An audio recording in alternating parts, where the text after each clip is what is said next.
लेकिन सभापति महोदय, मैं 2-3 चीजों की तरफ आपका ध्यान आकृष्ट करना चाहता हूं।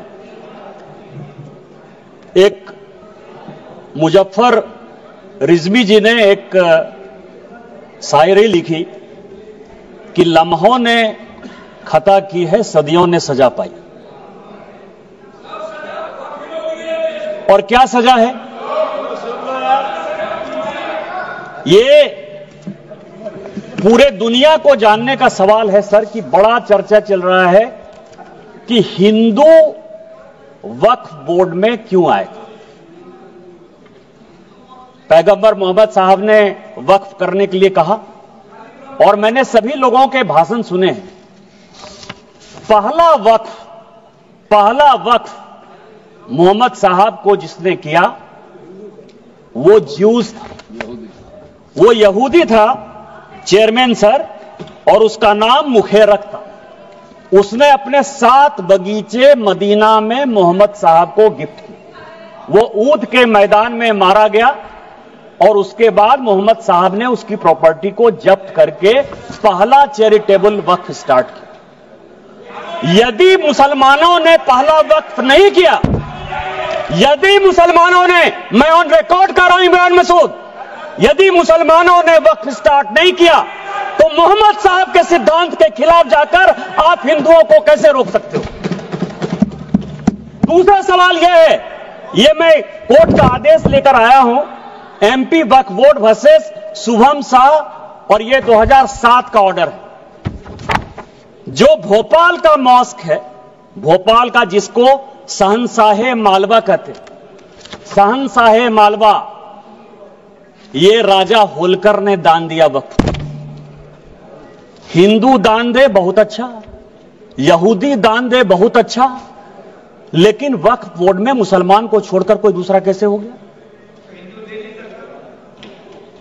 हिंदू ने दिया, हिंदू ने दिया। मैं उस पर आ रहा हूं। तो मेरा यह कहना है, ये जितने लोगों ने कहा है उन्होंने पूरे दुनिया को झूठ बोला है। यदि वक्फ जियो ने स्टार्ट किया, यदि वक्फ की संपत्ति हिंदुस्तान में राजा महाराजाओं ने दी, तो किसी कीमत पर आप उसको, हिंदुओं को क्यों नहीं मेंबर बनाओगे? दूसरा सर, आज इस देश में फैसला हो जाना चाहिए।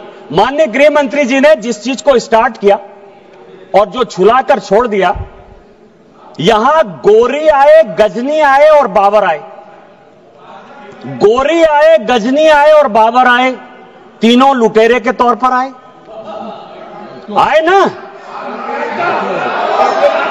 आप मानते हो कि नहीं? गोरी को और गजनी को आक्रांता मानते हो कि नहीं मानते हो?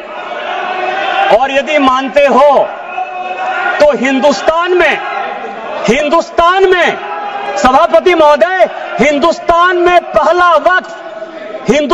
में पहले वक्फ की शुरुआत गोरी ने की। यदि गोरी ने की, गोरी ने हिंदुओं के संपत्ति को लूटा और उसी में से 2 विलेज, कहां लिखा है? इतिहास है, इतिहास के पन्ने से आप नहीं लड़ सकते हो। यहां हिंदुस्तान में गोरी ने वक्फ की स्टार्ट की, और आज जो है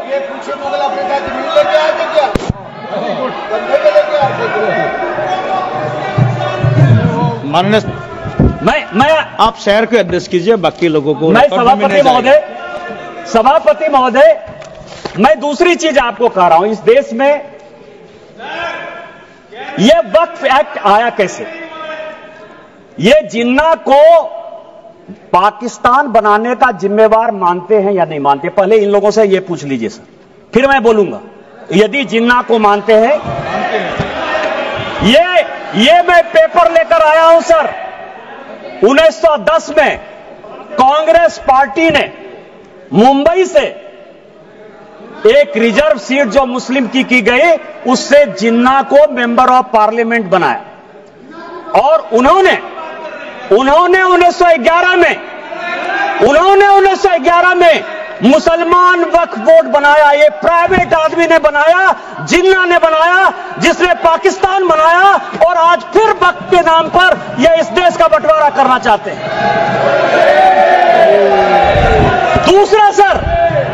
दूसरा दूसरा, आजादी के बाद यहां सभी मेंबर ऑफ पार्लियामेंट बैठे हुए हैं। सभापति महोदय, यहां सभी मेंबर ऑफ पार्लियामेंट बैठे हुए हैं। एक मेंबर ऑफ पार्लियामेंट बताए कि किसी का प्राइवेट मेंबर बिल पास हुआ है? एक मेंबर ऑफ पार्लियामेंट, यहां पार्लियामेंट में 77 से स्वागत बाबू बैठे हुए, एक मेंबर ऑफ पार्लियामेंट बताए कि 77 के बाद से एक भी प्राइवेट मेंबर बिल पास हुआ है? मेरा पास हुआ है, इसलिए मुझे पता है कि मेरा रिजोल्यूशन पास हुआ है। क्या रिजोल्यूशन पास हुआ है? धारा 370 खत्म होना चाहिए, 35 से खत्म होना चाहिए, कश्मीरी पंडितों को अधिकार होना चाहिए। वो इसलिए पास हुआ कोई भारतीय जनता पार्टी की आइडियोलॉजी थी। मैं भारतीय जनता पार्टी का सांसद था, सरकार उसको पास कराना चाहती थी, इसलिए पास हो गया। ये जो 1954 का वक्फ एक्ट है, 1952 में सभापति महोदय काजमी साहब लेकर आए, एक प्राइवेट आदमी प्राइवेट बिल लेकर आया, और उसके लिए जब यह बिल पास हो गया तो सेलेक्ट कमेटी बनी, और उस सेलेक्ट कमेटी के जो मेंबर थे अमजद अली, आप मुसलमानों की बात करते हो, दो लोगों ने डिसेंट नोट दिया। एक का नाम था मोहनलाल सक्सेना और दूसरे का नाम था अमजद अली। उन दोनों ने कहा, सब कागज लेकर आया हूं, कि अगेंस्ट द कॉन्स्टिट्यूशन है, अगेंस्ट द आर्टिकल 14-15 है, अगेंस्ट द कॉन्स्टिट्यूशन का जो आर्टिकल 25 है उसका वायलेशन है। लेकिन कांग्रेस मुसलमानों के इम्पीचमेंट की पॉलिटिक्स के कारण इस बिल को पास कराना चाहती थी, और यह प्राइवेट मेंबर बिल के तौर पर एक वक्त बिल आया। क्या आप गैर सरकारी बिल को जो है सरकारी बिल बनाकर इतने दिनों तक मुसलमानों के लिए एक अधिकार की बात करोगे? किस तरह की राजनीति कर रहे हो आप? तीसरा जो है अध्यक्ष महोदय, तीसरा जो सबसे इंपॉर्टेंट है, जो अनुराग जी ने कहा कि पूरी दुनिया में हमसे ज्यादा मुसलमान इंडोनेशिया में, टर्की में, सीरिया में है, लेबनान में, सऊदी अरब में। आप यह बताइए कि इस देश में संविधान की बात बहुत करते हैं हम लोग, संविधान की शपथ लेते हैं, मैं भी संविधान लेकर यहां बैठा हुआ, यह संविधान है। इस संविधान में अमेरिका सेकुलर है या नहीं है? अंग्रेज सेकुलर थे कि नहीं थे? आप नॉर्थ ब्लॉक चले जाइए, साउथ ब्लॉक चले जाइए, प्रधानमंत्री के ऑफिस चले जाइए, राष्ट्रपति भवन चले जाइए, पुराना संसद भवन चले जाइए, आपको सब जगह गीता का श्लोक दिखाई देगा। एक चीज उर्दू में नहीं लिखा हुआ है, एक चीज संस्कृत में नहीं लिखा हुआ है। अमेरिका का राष्ट्रपति यदि, बस 4-5 मिनट में खत्म करूंगा, अमेरिका का राष्ट्रपति यदि शपथ लेगा तो वो बाइबल पर लेगा। सारे मुस्लिम कंट्री के हेड ऑफ द स्टेट यदि शपथ लेंगे तो वो कुरान पर लेंगे। आपने किस तरह का बना दिया कि हम संविधान के ले सकते हैं, गीता पर नहीं हाथ रख के कर सकते हैं, और आपने मुसलमानों को एक अलग कानून दे दिया। ये पूरी दुनिया में कोई मुस्लिम कंट्री भी ऐसा नहीं है जिसने कि वक्फ को इस तरह का अधिकार दिया हुआ है। क्या आप भारत को एक मुस्लिम कंट्री बनाना चाहते हो?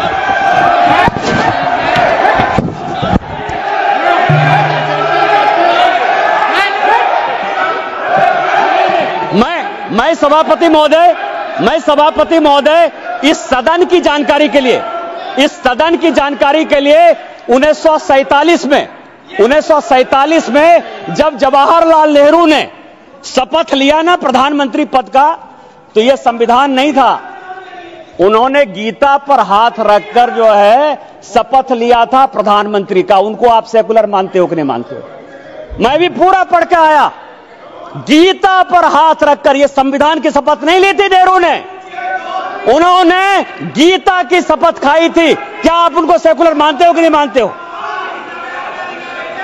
तीसरा सर, यह जो वक्फ है, अभी बहुत चर्चा चली सर कि वक्फ में वक्फ अलग है, रिलीजन अलग है। सुखदेव जी बैठिए। सभापति महोदय, मेरे यहां 12 ज्योतिर्लिंग का एक ज्योतिर्लिंग है। विधानसभा ने कानून बनाया है और उसका सचिव मेंबर ऑफ पार्लियामेंट होने के नाते मैं उसका ट्रस्टी हूं। मेरे पहले जो सांसद थे फुरकान अंसारी, वो उसके ट्रस्टी थे, और अभी 6 महीने पहले तक हाफिजुल हसन, एक मुसलमान, हमारे बैद्यनाथ ट्रस्ट का सेक्रेटरी है। आप किस तरह की बात कर रहे हो? आपका तो एक उदाहरण दे दो। मैंने दे दिया उदाहरण, मेरा ही उदाहरण है, और आज आप इस तरह की बात करते हो। तीसरा सर, बस चेयरमैन सर, दो चीजें और भी बहुत इंपॉर्टेंट है, मैं लेकर आया हूं सर।